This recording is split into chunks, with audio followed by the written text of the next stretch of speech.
Notas en torno a la catástrofe zombie.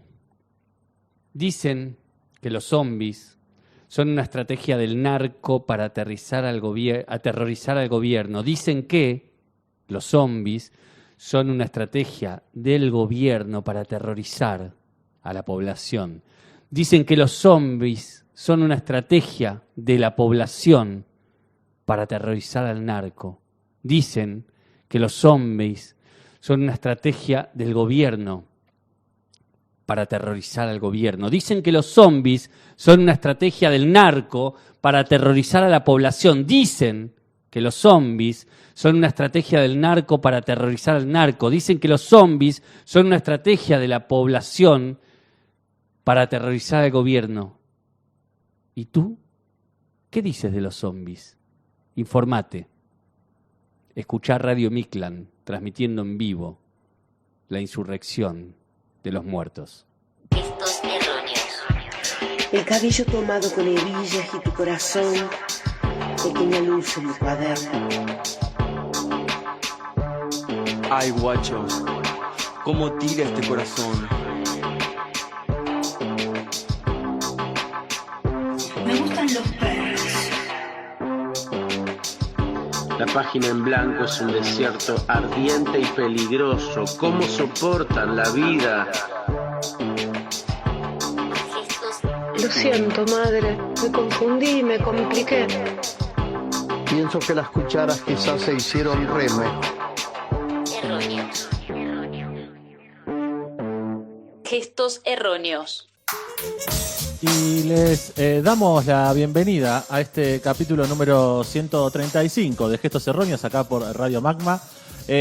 Antes de comenzar y a meternos en algunos debates, en algunas charlas, en algunas parroquiales, en algunos efemérides y recuerdos que tenemos que ir nombrando durante esta hora de programa, voy a presentar a quienes llevan adelante este programa. En la operación técnica, selección musical y protector de la democracia de Gestos Erróneos, el querido Gabriel César. Hola Gaby, ¿cómo estás? Ahí está su característico gesto silencioso. Y frente a mí, sonriendo, quizás por el chiste que acabo de hacer y que entendemos quizás nosotros tres, el querido Facundo Di Paola. Hola Dipa, ¿cómo estás?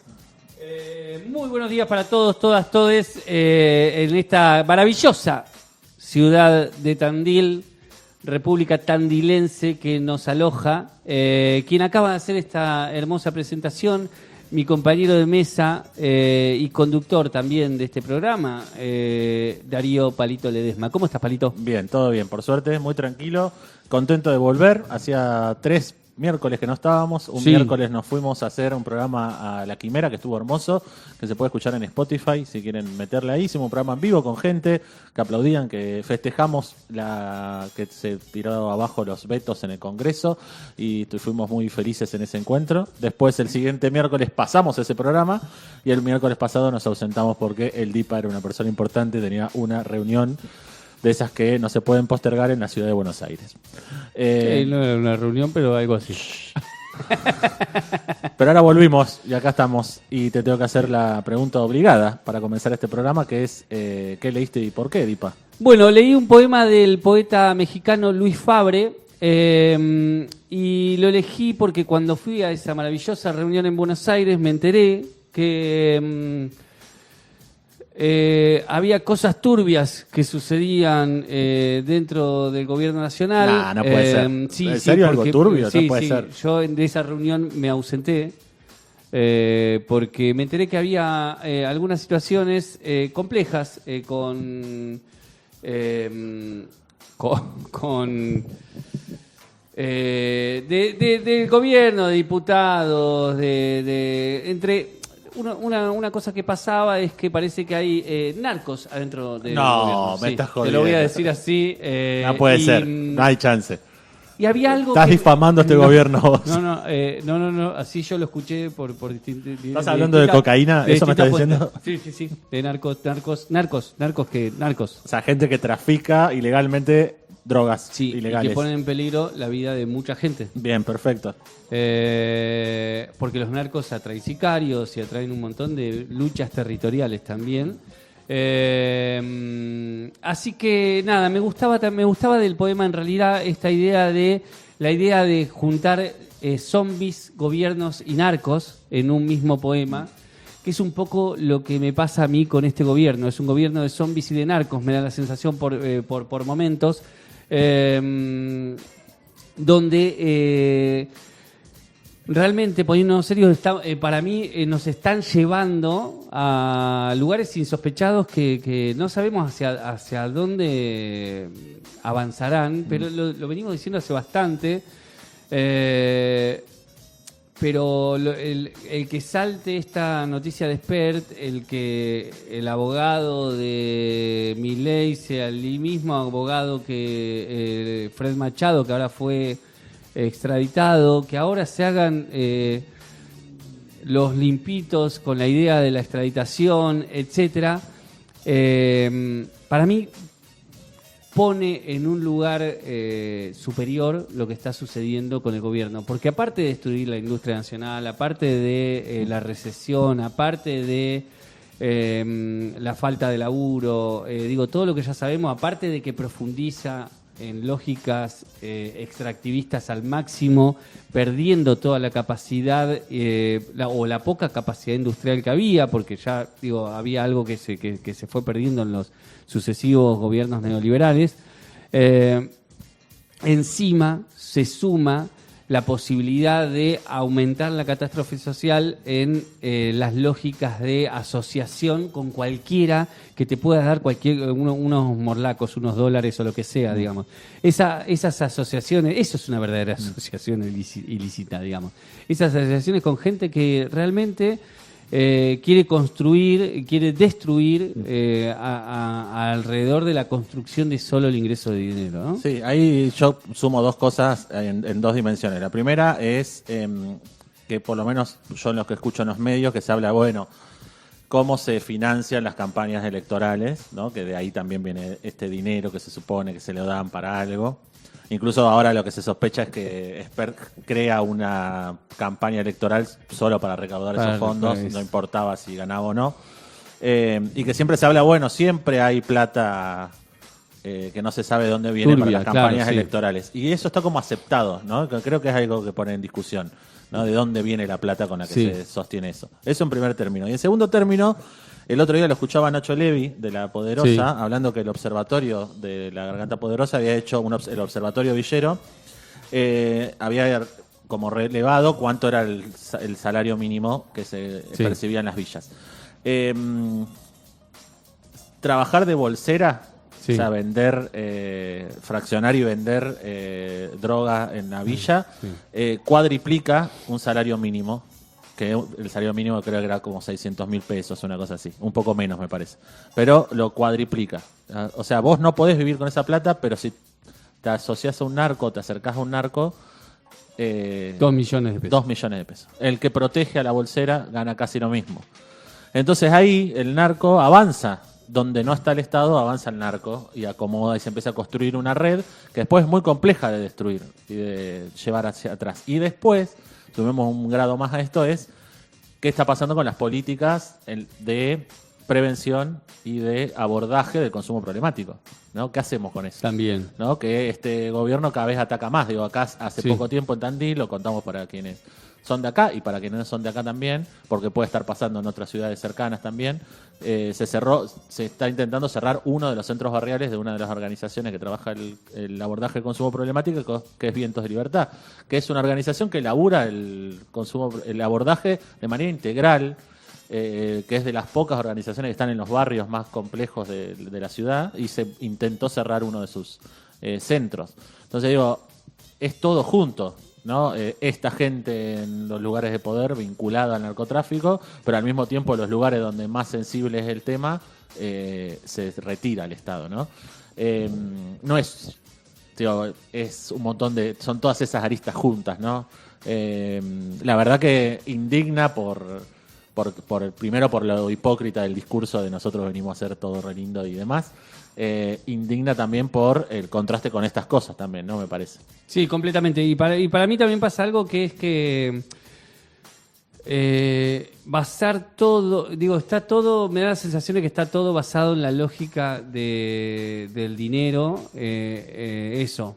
Cierro esto porque no me interesa la gente que está ahí y lo veo como un gasto.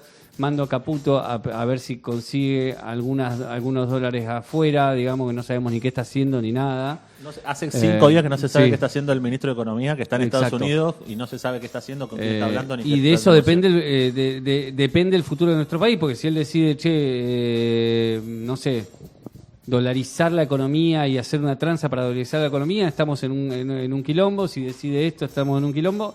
No tenemos ninguna información de lo que está haciendo el gobierno en este momento y las negociaciones que está haciendo con el gobierno, o si está entregando la Patagonia, digamos. No sé, lo que pueda pasar está en manos de un tipo que lo único que le interesa es conseguir dólares a costa de la población de un país y la soberanía de un país, digamos. Y me parece que lo que marca también es eso. Decir, loco,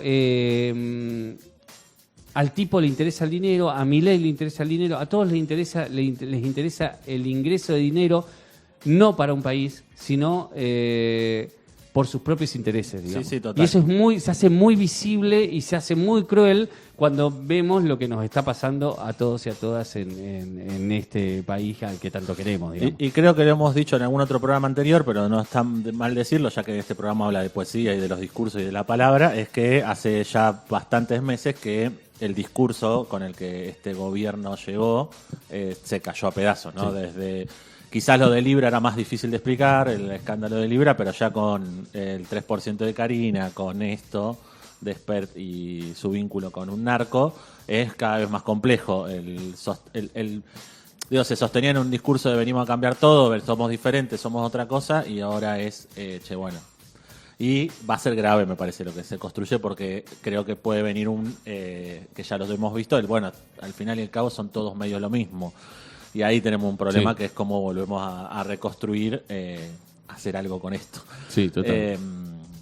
Así que no sé, veremos qué respuesta vamos encontrando durante el programa. Si alguien quiere aportar algo a lo que acabamos de... ¿Vos querés decir algo más? No, que no. ¿Seguro? No. Te vi con cara No, de... porque dijiste la palabra aportar y se me ocurrió que como nosotros no tenemos ninguna tranza con un narco, si la gente quiere aportar, también puede aportar al programa, se me ocurrió eso, entonces se me hizo la idea del aporte, se me fue por ahí, por eso hice esa cara que le diste como... Aporten y que el dinero venga de un lugar legal, por favor. Exacto, Y nos a pueden gestos.erróneos. Gesto.erróneos, a ese alias pueden aportar para que este programa se sostenga, para sostener esta radio. Arrancamos por el mangueo, ahora vamos a seguir con que nos pueden escribir al chat de YouTube si nos están escuchando en vivo. Si nos escuchás en diferido o no estás cerca de YouTube porque nos está escuchando en la radio, nos puedes mandar un mensaje por Instagram, a nuestro Instagram, que es gesto.erróneos. Y si no, otra manera de comunicarse con nosotros es a través de una carta. Sí, exacto, una carta. Porque detenerte en el bálsamo de la escritura es por lo menos poder abrazarte a algo vital, y eso es lo que necesitamos en estos momentos: creer en algo, creer en un futuro, creer que nuestro futuro es posible, y una carta nos acerca un poquito a pensarnos en ese futuro. Así que podés escribir una carta pensando cuál es nuestro futuro, qué futuro queremos construir y hacia dónde queremos ir. Además, la carta está pensada para el futuro, ¿no? Porque Exacto. esto lo va a leer alguien en el futuro, no Exacto. ahora ni instantáneamente. Así que si la escribís, metele un sobre, la mandás a Irigoyen 882 para el programa radial Gestos Erróneos. No ha llegado ninguna carta este año, así que la estaremos esperando.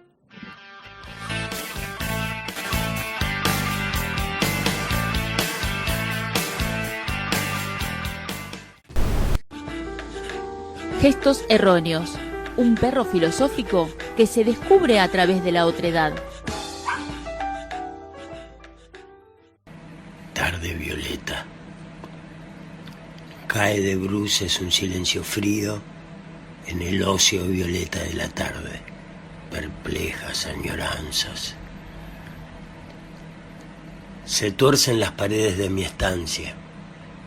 Ronronean las luces como gatos. El caserío soñoliento engrasa las campanas. El viento tiene los pies desnudos. Se ensordece la tarde arrastrándose lentamente. Perplejas añoranzas. De reojo se miran los sarcasmos.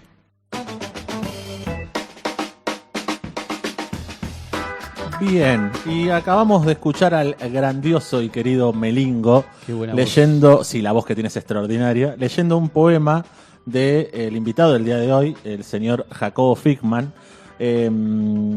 Lo trajimos también porque Melingo en un momento estuvo internado en el Hospital Borda, que es donde Jacobo Fickman pasó gran parte de su vida. Ahora vamos a charlar un poquito de eso, y que más acordar a otra gente que también pasó por el Borda, por ejemplo Vicente Luis, invitado de este programa, que en uno de sus libros, él siempre en un par de libros puso como si fuera un ícono cuando arrancabas el libro, y en uno de sus libros el ícono es una foto de Jacobo Fickman, y en ese libro entre los poemas ponía recortes de cosas, y puso el recorte de el alta de Willy Crook cuando estuvo internado en el Borda y le dieron el alta. Así que hay como toda una vuelta ahí de artistas y el Borda. Pero bueno, no nos vamos a meter directamente en el Borda, porque, o sí, un poco sí, porque es parte de la vida de Jacobo Fickman. Pero vos tenías un por qué trajimos a Jacobo Fickman, ¿no? Sí, de hecho, Jacobo Fickman muere en el Borda, muere en el hospital. Hay toda una anécdota también que después podemos contar también de qué pasa cuando muere y con su cuerpo. Pero hay una ex residente, psicóloga ella, que se llama Karina De Carlo, que en las obras completas escribe un texto que se llama Jacobo Fickman, poeta en hospicio, y dice: ¿por qué Jacobo Fickman?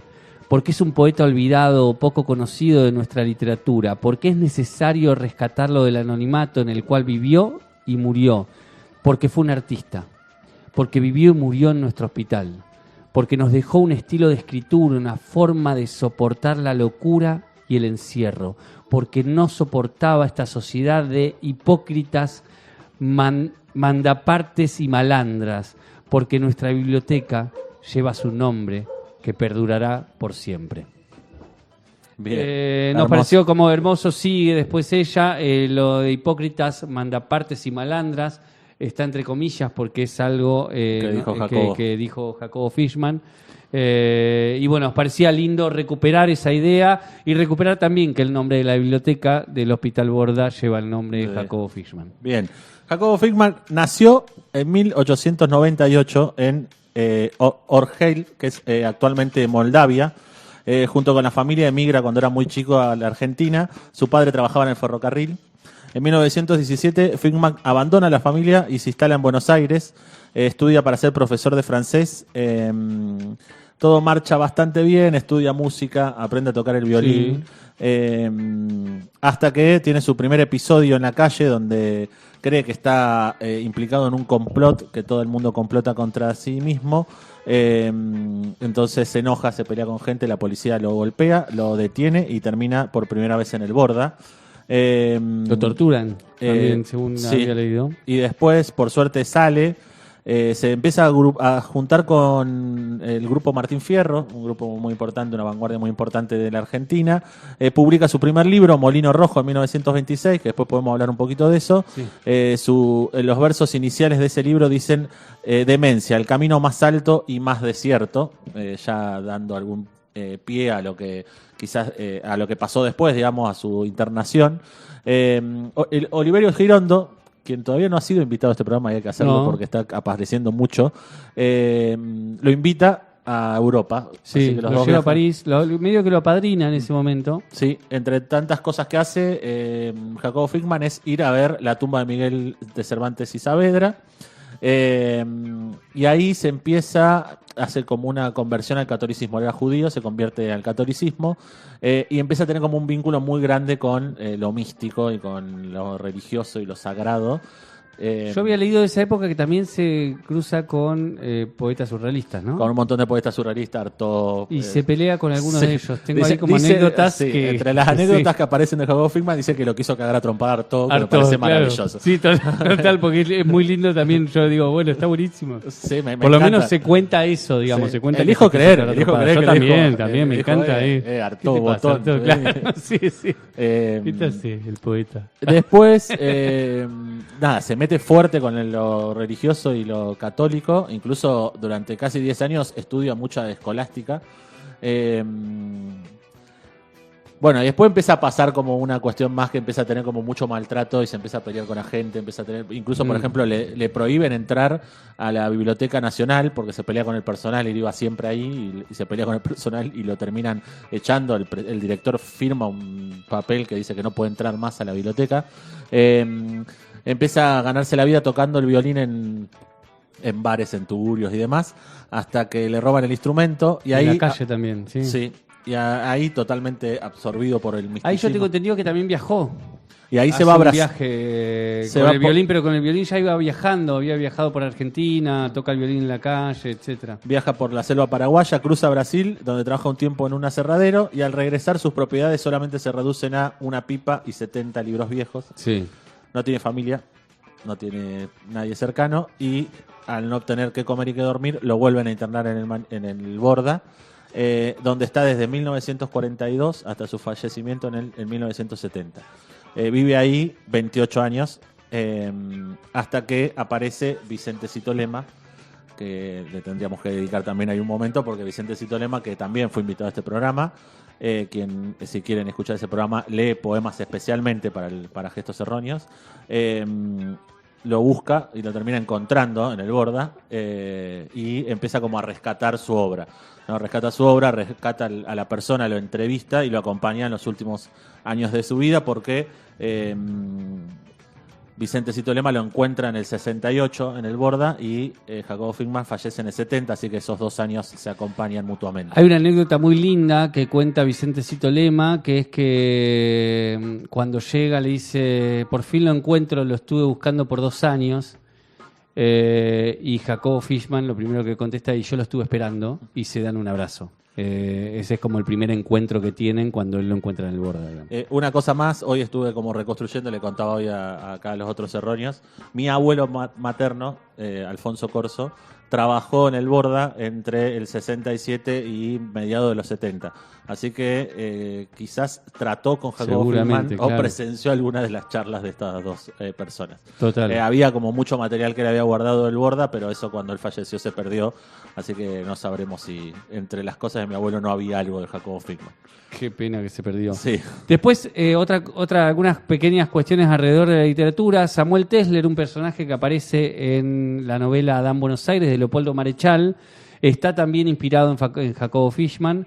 Ese personaje trabaja sobre la idea de, Leopoldo Marechal hace que ese personaje es como una especie de médico de vanguardia o algo por el estilo, y pone la idea de los médicos como un factor de poder y de tortura, y empieza a trabajar sobre esa lógica que era algo que era una mirada que él rescata de Jacobo Fickman. Después también Abelardo Castillo escribe una novela, ibas a decir también eso, Abelardo Castillo escribe una novela también inspirada en Jacobo Fickman. Juan Carlos Gené escribe una obra teatral que se llama Rito de Adviento. Y después Vicentecito Lema actúa en una obra escrita también sobre el encuentro entre Jacobo Fickman y Vicentecito Lema, y Vicentecito Lema actúa de él mismo. Y después en otra obra, Vicentecito Lema, no me acuerdo si hay 2 obras que se hicieron también, y no me acuerdo si lo tengo acá, no creo que no lo tengo, que también él ya no actúa de Vicentecito Lema, sino que actúa de otro personaje, etcétera. Bien, y si alguien querés, hace de él. Podemos escuchar, perdón, te interrumpí, Sí, no. Podemos escuchar ahora a la actriz Ingrid Pelicone leyendo un poema de Raúl Scalabrini Ortiz sobre Jacobo Fickman. Para Jacobo Fickman, las palabras ya no quieren decir nada. Son oquedades sonoras, transmisiones vibrátiles que van directamente de su última emoción a la nuestra. Diríanse exorcismos, conjuros para ahuyentar una pena. Las penas se van cuando se abre la boca. Confesarse es depurarse. Y Jacobo Fichmann se libra de sus demonios, de su mortificación, de sus dolores, en la exaltada plegaria de sus poemas. Ora cantando, no suplica ni gime, canta con la sencillez sin ambajes con que el pájaro trina o la hojarasca rumorea.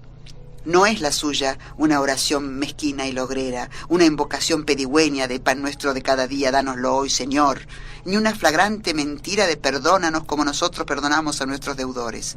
No hay martingalas, cicateras ni trampas literarias.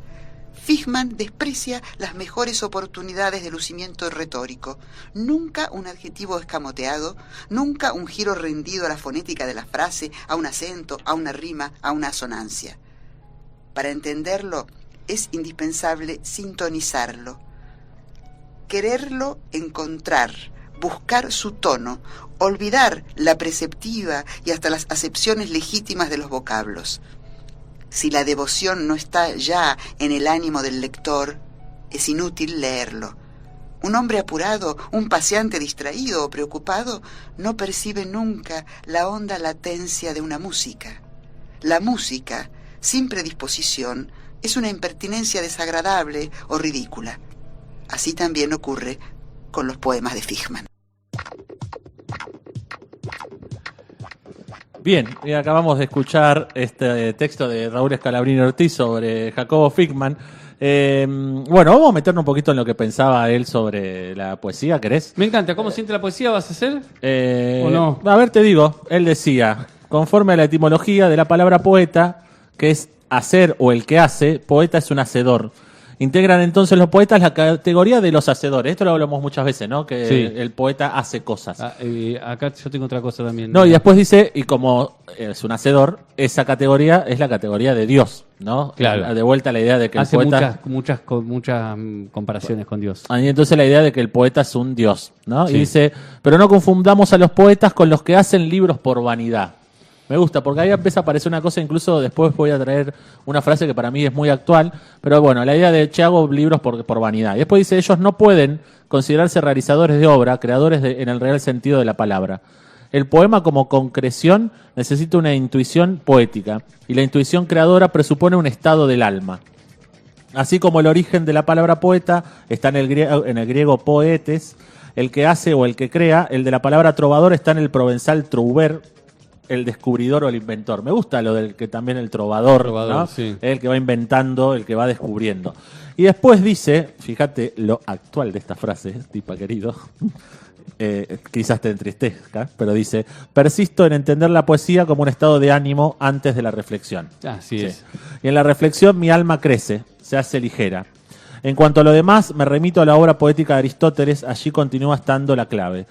En estos momentos de crueldad, dice Jacobo Fichmann, en los años 60, dice, en estos momentos de crueldad en que vivimos y que anuncian tiempos de mayor desgracia humana, deberíamos resguardar todo lo referente a la poesía como un gran secreto, un secreto de Estado. Hay que prepararse para salvar a la poesía de sus enemigos. Me gusta que hable de enemigos también, ¿no? Una palabra que a veces nos cuesta utilizar, ¿no? Por ahí podemos discutir si es un gran secreto y que hay que resguardarlo o hay que defenderlo visiblemente. Pero me gusta esto, en momentos de crueldad hay que proteger la poesía de sus enemigos. Me interesa, sobre todo en este contexto de tanta crueldad, ¿no? ¿Qué están haciendo nuestros enemigos con la poesía? Quizás no le están dando bola, como siempre. Sí. O quizás la están ninguneando. También, le están sí, riendo. como en todo el ámbito cultural en general. O la están convirtiendo en un producto capitalista. También. Y te hago así con el dedo, te hago con un dedo como que lindo todo esto.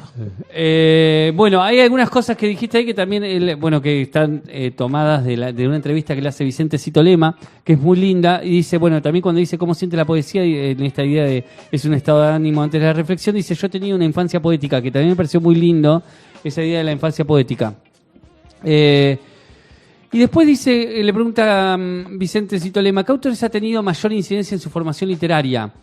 Y dice, en mi infancia toda la obra de Sherlock Holmes que me sirvió después para hacerle una crítica a Dostoyevsky, quien alardeaba de sus novelas psicológicas. También Pushkin, un negro comprado por un embajador de Pedro el Grande y Víctor Hugo.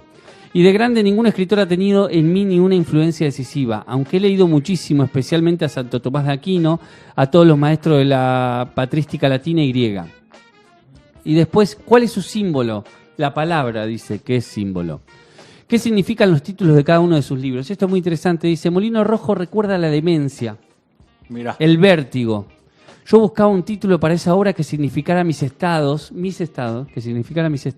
y reparé en un molinito viejo que tenía en la cocina. Me encanta eso. De color rojo, para moler pimienta. Y vi en ese objeto todo lo que mi poesía quería expresar. Me encanta esa idea de ese objeto que sintetizaba todo lo que su poesía podía expresar. Y cuando vos pensás en ese molinito rojo que molía pimienta, chiquitito, etcétera, hay un montón de cosas, en moler la pimienta, hay un montón de cosas en donde uno podría adentrarse.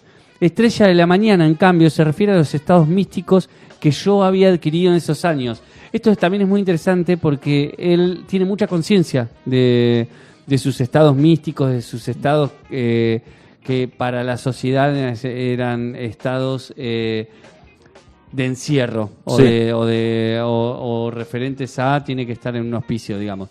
De hecho hay una entrevista también muy interesante que se hace en Canal A hace mucho donde aparece Cito Lema y otros escritores e investigadores, y uno de ellos dice el estado de Jacobo Fishman en ese momento era para la sociedad de ese momento un estado de encierro, no sé si para la sociedad actual, ¿no? Claro.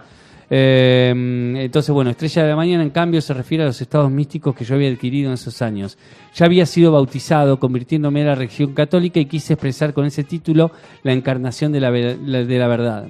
Sí, incluso esa frase del nombre, Estrella de la Mañana, es una frase del Apocalipsis. Ahí va. Mirá, no sabía eso. En cuanto a hecho de estampas, yo trataba de volver a la filosofía escolástica y volver fundamentalmente a Aristóteles, esto que vos decías. Y en una visita al Museo del Louvre quedé impresionado por los maestros clásicos por su pintura religiosa. Cuando luego vi unas estampas de esos cuadros religiosos, las asocié a mis poemas. De ahí hecho de estampas. Bien, vos querías decir algo. Sí, no, algunas cosas que también dice en esa nota con Vicente Cito Lema. Dice, los médicos me aplicaron electroshock, sí. Cosa que ya no se hace, no. Pero dice, los médicos me aplicaron electroshock cuando entré al Borda. Seguramente veían en mí un mal que pretendieron expulsar con la electricidad. Y ciertamente parece que me hizo bien. Hace años que no me resfrío. Me parece un muy buen chiste. Sí. Por eso lo traje. Después dice, el mal no sé cuál era. Tenía una confusión terrible. Supe que el mal estaba en todo el cuerpo. En el sistema central, en el sistema nervioso central, en el sistema central periférico. A veces pienso si no sería que ellos me tenían miedo. Envidia por poseer una carga de energía superior a todo lo humano, ¿no? Ahí también, ¿no? Como una cosa de conciencia. Bueno, tengo más energía que superior a todos los humanos. Después cuenta un poco que tenía algunas experiencias místicas de orden sensorial. Sentía perfumes y demás. Pero después me gustó que hay una nota de Juan Maisonave donde él cuenta que hace algunas cosas, pero también como viste que siempre cada tanto criticamos el mito, criticamos esas cuestiones que se construyen en torno a los invitados e invitadas de este programa. Sí. Dice Juan, su obra compuesta centralmente por 3 libros, además de pinturas y dibujos, eso es importante también, hay mucha pintura y dibujo. Mucho dibujo. Durante décadas fue mal leída, tuvo 2 claves de lectura, la del loco y la del místico, ¿no? Claro. Estamos un poco ahí rondando entre esas 2 cosas. La primera surge de leerlo con la historia clínica al lado. Figman no escribe a pesar de la locura, entre ataques violentos ni desde la locura, con sus facultades mentales alteradas, sino más allá de la enfermedad mental, más allá de todo. Tiene razón cuando confiesa hice conducta de poesía. Es ahí donde Figman pone su voluntad y se juega la vida. Lo otro es algo que le sucede, como la caída de un rayo. Y después me gusta la idea de que, viste que a veces hablamos de la periferia, ¿no? ¿Quiénes son de la periferia? ¿Quiénes están en el centro, en un canon, en las lecturas y demás? esta idea de, bueno, Borges está en el centro del canon y todo lo demás es periférico, ¿no? Para quien nos escucha por primera vez o no sabe de lo que estamos hablando. Ese sería un ejemplo. Pero dice Juan dice en esa misma nota, no cabe duda de que Jacobo Finkman se convirtió en una figura indigerible para el mundillo literario del grupo Martín Fierro y las vanguardias de las décadas siguientes. O sea, en su grupo, la gente que lo conoció, lo que él hizo era indigerible, ¿no? Y dice, según Leonel Schitrick, marginal es quien se sitúa fuera del canon, pero existen dos clases de marginales. Quien rechaza conscientemente el canon, es como yo no voy a estar en el centro de todo esto, o quien lo desconoce y es marginal, es un espontáneo situarse por fuera del universo de producción artística. Pero Finkman inventa una tercera clase. El marginal es también el que se aparta no solo estéticamente, sino que también espiritualmente. Como si ya no perteneciera al mundo ni a su época. Y una cosa más es que Juan en esta nota hace algunos ejemplos sobre, por ejemplo, las sinestesias que hace en sus textos Jacobo Finkman, ¿no? Olores de amarillo o silencios verdes, la repetición musical de palabras y de frases constantemente que producen un vértigo y una experiencia de lectura propias de un texto muy adelantado a su época. ¿Sí? Si vos lees, o lo que nos invita a hacer Juan es, si lees los textos de Jacobo Finkman en contexto, vas a decir, che, esto está súper adelantado a lo que estaba pasando en su entorno. Eso, me parece que también hay que rescatar esa parte. Mira, en la entrevista, en las cosas que yo fui rescatando en la entrevista a Citolema, también él lo dice, esto que dice Juan, lo dice también Jacobo Finkman de alguna u otra manera. ¿En qué medida la enfermedad mental puede influir en una obra artística?, le pregunta Citolema. Dice, Corelli, el músico, escribió una sonata, La locura, después de estudiar esas enfermedades. Después de tocar la sonata, él salía a la calle a conocer gente y veía que todos estaban locos. Yo he estudiado psiquiatría y sé que los ciegos y los sordomudos son dementes, dice. En cuanto a mi obra, los médicos, esto que vos decías de la obra, en cuanto a mi obra, los médicos dicen que no hay en ella signos de enfermedad. Y yo lo creo, ya que no hay en mi poesía nada en contra de la gramática. Hay que estudiar, digamos, y sostiene esa idea, digamos, eso, su poesía es a partir del estudio y no de su enfermedad. ¿Cómo se relaciona el hecho de usted ser violinista con su poesía? Dice, en la medida, mi poesía es toda medida, de una manera que la acerca a lo musical. Y por último, después también algunas cositas. ¿Piensa que su obra se identifica con alguna corriente poética? No, está fuera de cualquier escuela literaria. En relación a esto último que decías, nunca seguía a nadie, aunque espontáneamente me considero un surrealista. Los surrealistas son auténticos poetas, pero blasfeman y son satánicos. Un poeta tiene que estar al servicio de Dios, dice. Y si no es que está al servicio del demonio.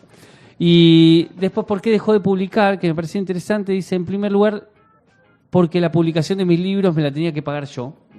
Y apenas tenía para comer, pero fundamentalmente por miedo a perderme en la literatura y alejarme de Dios, dice. Ahí me parece que hay algo súper interesante entre este lugar de una locura bastante medida, porque él es muy consciente de eso, y su misticismo extremo, digamos. También esa idea de no quiero que la poesía, la publicación, el dinero, las cosas, los objetos, después también habla de los objetos, me alejen de Dios, digamos. Su idea de Dios estaba tan cerca que tenía que alejarse de todo eso, digamos. Que suele suceder en mucha gente, esta idea ascética de pasaba con el Papa Francisco, que está justo ahí una estampita de Papa Francisco que atrás mío. Sí, pasaba con esa idea del chabón no vivía en el oro del Vaticano, sino que vivía en un cuartito con su libro, su cosito, y no quería vivir en ese palacio, digamos. Recomendamos muchísimo leer a Jacobo Finkman, busquen sus obras artísticas también, dibujos. Se encuentra y pinturas en internet. Sí, y recomendamos el libro El pensamiento de Jacobo Finkman o El viaje hacia la otra realidad de Vicente Citolema para entender bastante de Jacobo Finkman, y nos vamos a ir escuchando a Marimé Ruda leyendo un poema de Jacobo Finkman. Toda la luz me ampara en su dulzura, así la siento, así la veo. Hoy canta para mí y en ella creo, y mi vida interior es menos dura. Toda la luz me ampara con su gama, son míos los paisajes, recogí sola haciendo en ellos viajes, con mis ojos, mi vida es una llama. Y aunque la vida es dolorosa y triste, quiero vivirla por la luz que existe. Los monosílabos se filtran y gotean una expresión de ausencia. Che, sobrio, tranquilo y tajante. Así se levantaba, andaba, latía. Ni un solo instante se perdió en flojeras, nimiedades, jactancias, quejas. Ni una sola vianda arrimó a su plato con su propia mano en la cena de todos. Era la justicia, sonreída y firme. Así solo se ha visto, así jamás tendrá su noche en la memoria. Retomará y retornará como los huracanes y los rayos todo encendido como era y es en la justicia, y abatirá a los cuervos y a las fieras, sangrientas águilas. No haya duelo por él, ganó la llamarada del que se ofrenda entero. Todos los apaleados del mundo lo entienden, lo besan, lo sujetan. Héroe sin esperar más gloria que el futuro alegre. No haya duelo, su victoria es la nuestra, no cejamos, siglo tras siglo. Hay épocas en que la poesía se espanta de las almas benditas.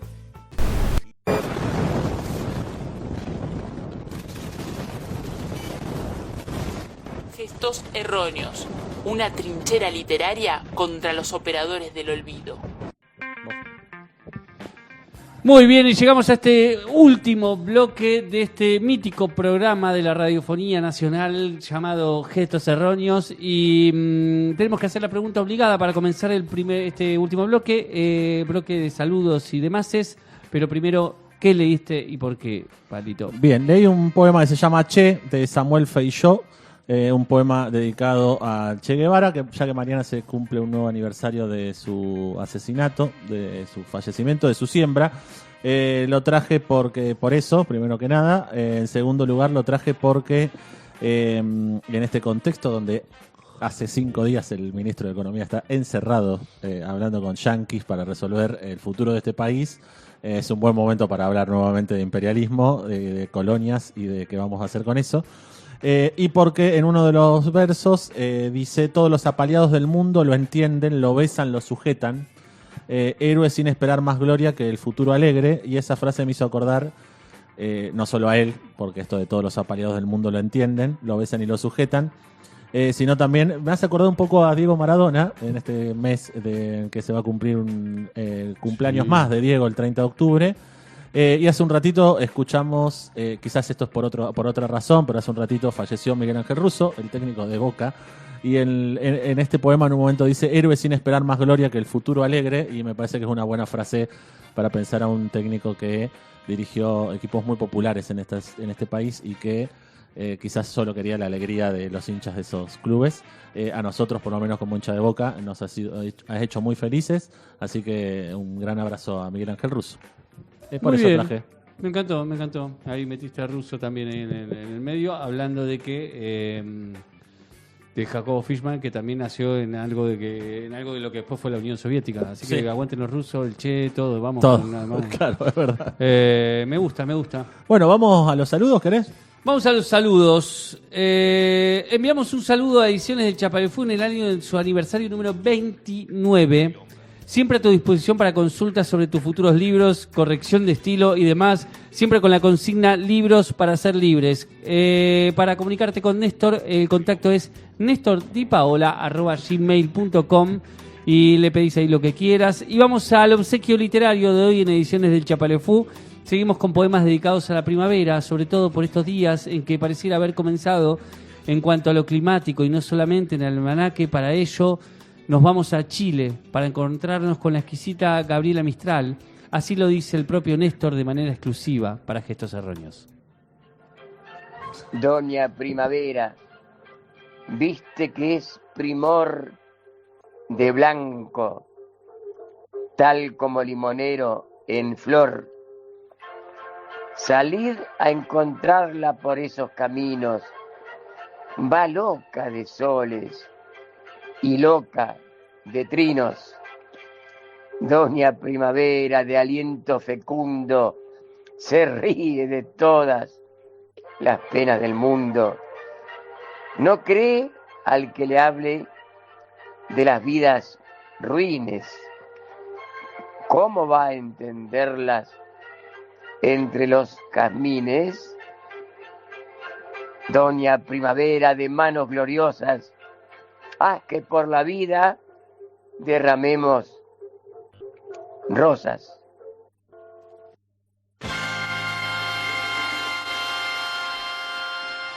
El mismísimo Néstor Di Paola, que ayer lo vimos porque ya volvió a la Sí. ciudad de Tandil y que pronto quizás lo tengamos en este estudio charlando con nosotros. Sí, claro. Que le mandamos un gran saludo. Esto que voy a decir es un elogio, no una crítica.